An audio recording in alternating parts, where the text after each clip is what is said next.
All right, ladies and gentlemen, today is Thursday, March 22nd. Welcome back from a snow day.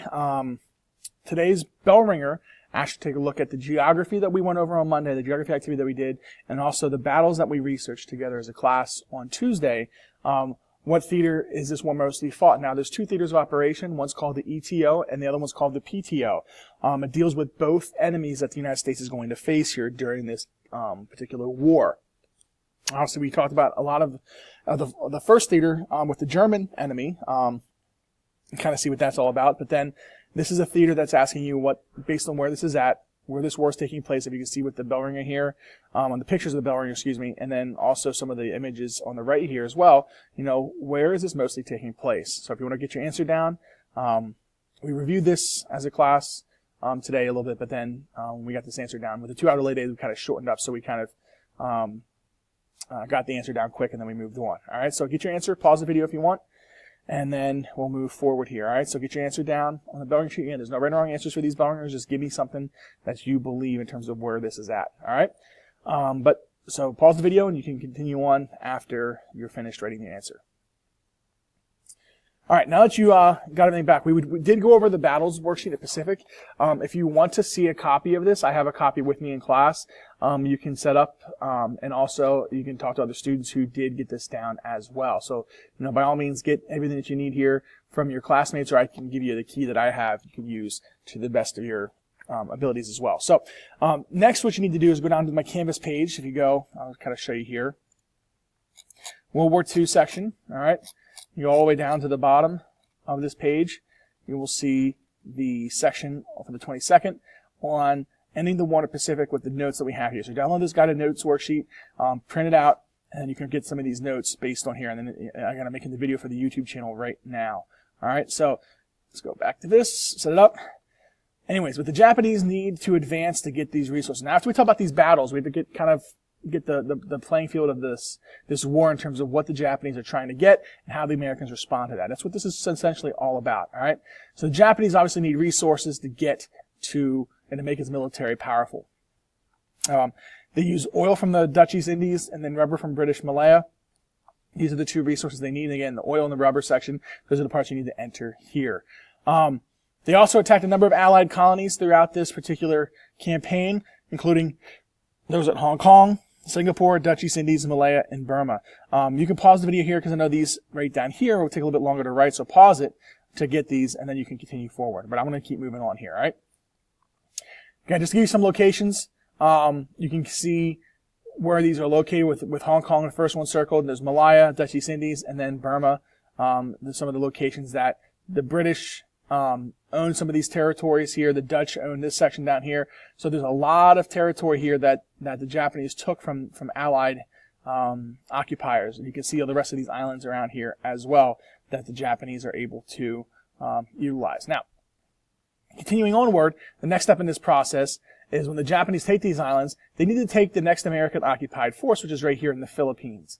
All right, these hundreds of islands, and not thousands of islands here in the Philippines, they make up a large portion of the what the Japanese need to take and control this area of the Pacific.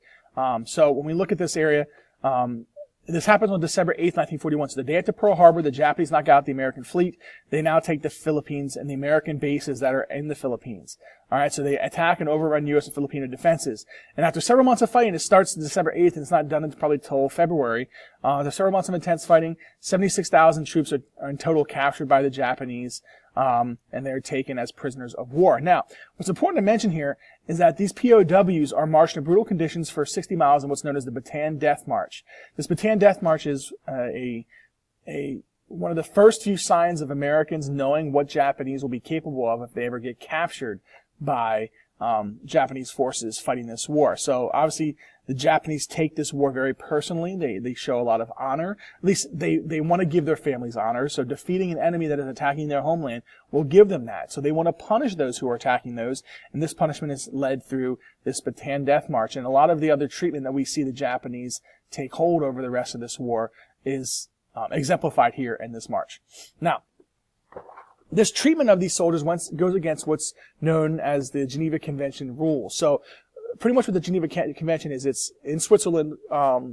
Most years, I think it's almost every year, they go over the rules of war, what is allowed, what is not allowed. They go over crimes of war, and what violations to the rules of war have been followed throughout those years. But at this point, the Geneva Convention specifically states that prisoners of war shall at all times be humanely treated and protected against acts of violence.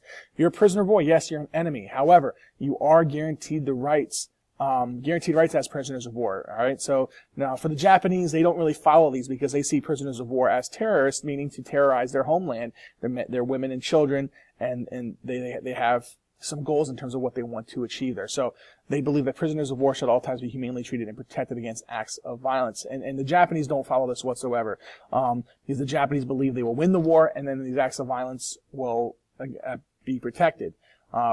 So this is the treatment that the Japanese and the Americans have to think about here when they go to battle with one another. The Japanese, when they capture people, how are they going to treat them? And the Americans, when they do get captured, what are they going to face? How are they going to react to this? All right.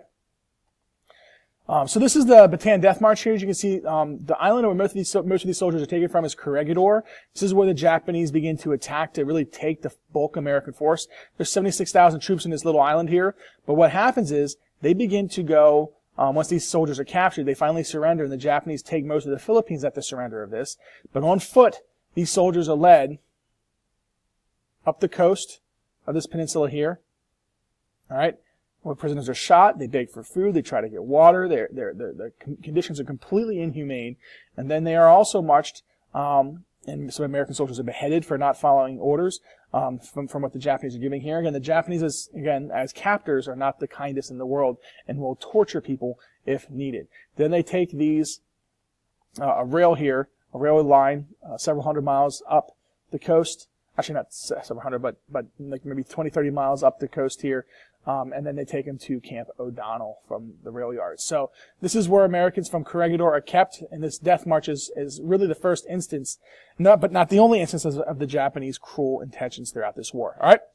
So that is most of the notes that we got today from most classes. I know for periods 1, 6, 7, and maybe 9 as well, we have gotten to this point.